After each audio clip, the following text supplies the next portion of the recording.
मेरे प्यारे बच्चों, आज मैं तुम लोगों को तुम्हारे हिंदी पाठ्यपुस्तक की पहली कविता चाहता हूँ जो रामावतार त्यागी जी की लिखी हुई है उसे समझाने का प्रयत्न कर रही हूँ।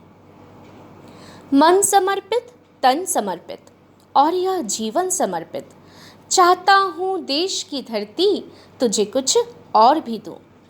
इन पंक्तियों के माध्यम से कवि अपने राष्ट्र प्रेम को उजागर करना चाह रहे हैं और वो कहते हैं कि हे मातृभूमि, मेरा मन, तन और यह जीवन सब कुछ तुम्हारे चरणों में समर्पित है।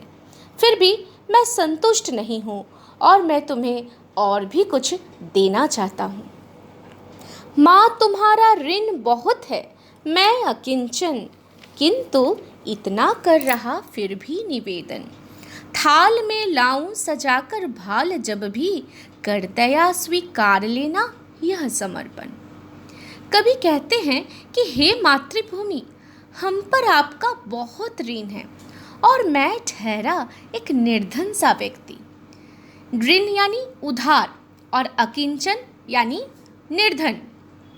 यहाँ पर कवि क्या कहते हैं? कवि ये कह रहे हैं कि हे मातृभूमि, आपका मेरे ऊपर बहुत ऋण है और मैं ठहरा एक निर्धन सा व्यक्ति। इसीलिए बस इतना ही विनती कर सकता हूँ कि जब भी मैं थाल में अपना शीश सजा कर ले आऊँ तो आप दया करके इसे जरूर स्वीकार लीजिएगा।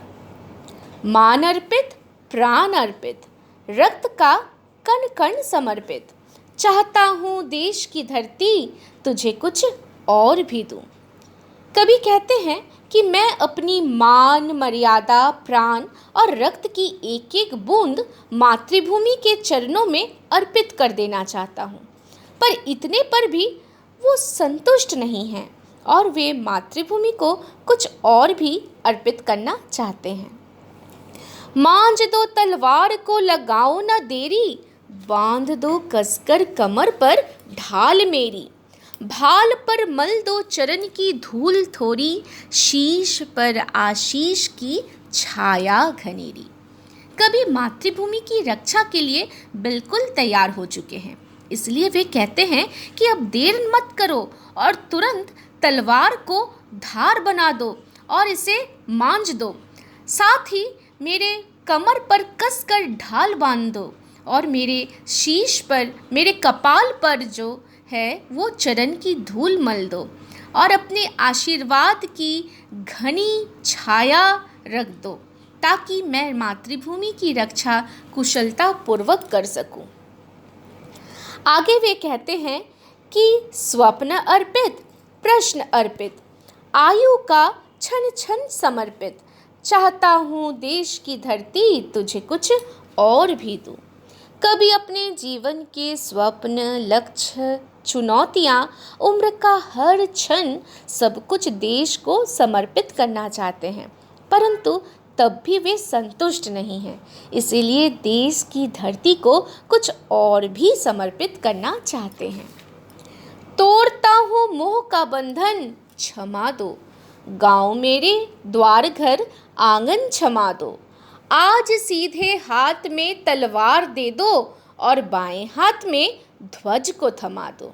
यानी कि कवि कह रहे हैं कि मैं अपना मोह का बंधन जो है, सब कुछ जो है वो त्याग देना चाहता हूँ। यानी कवि अपने रिश्ते, नाते, मोह माया सब कुछ जो है तोड़ना चाह रहे हैं।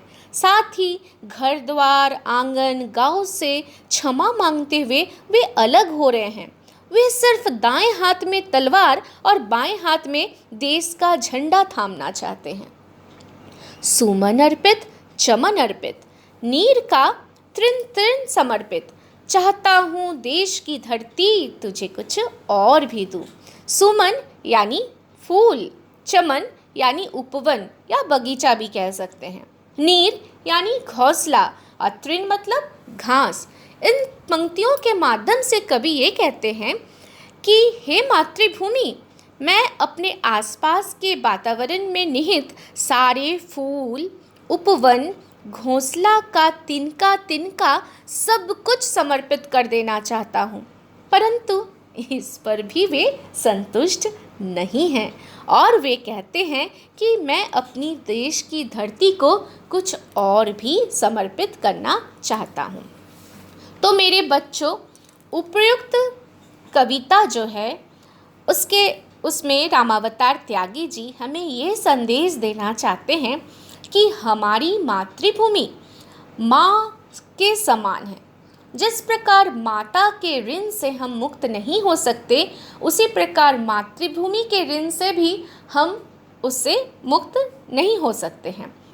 अपना मन, तन और जीवन ये समर्पित कर देने के बाद भी मन में यह लालसा या इच्छा बनी रहती है कि कुछ न कुछ और भी जो है वो मातृभूमि के चरणों में समर्पित कर दूं। तो मेरे बच्चों, ये कविता आप लोगों को कैसे लगी? क्या आपको इस पाठ को समझ में आया? अगर हाँ, तो आप इसका लाइक बटन ज़रूर दबाएं, इस चैनल को सब्सक्राइब करें ताकि मैं आपके पाठ्य पुस्तक की और सारी कविताएं और कहानियों को इस YouTube चैनल के माध्यम से आप तक पहुंचा सकूं। धन्यवाद।